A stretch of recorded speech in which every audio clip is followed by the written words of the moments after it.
బతుకు ఆడు ఆటలో మరణమంటే ఏమిటి?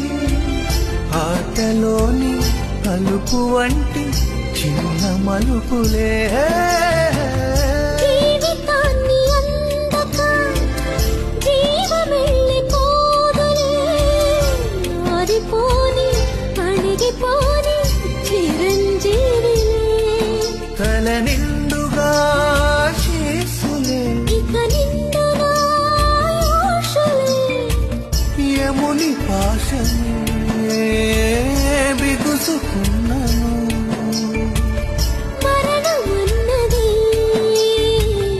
మరల జననమే, నిండు నూరేళ్ల సావాసం స్వర్గమయ్యింది వనవాసం. దండగుచ్చా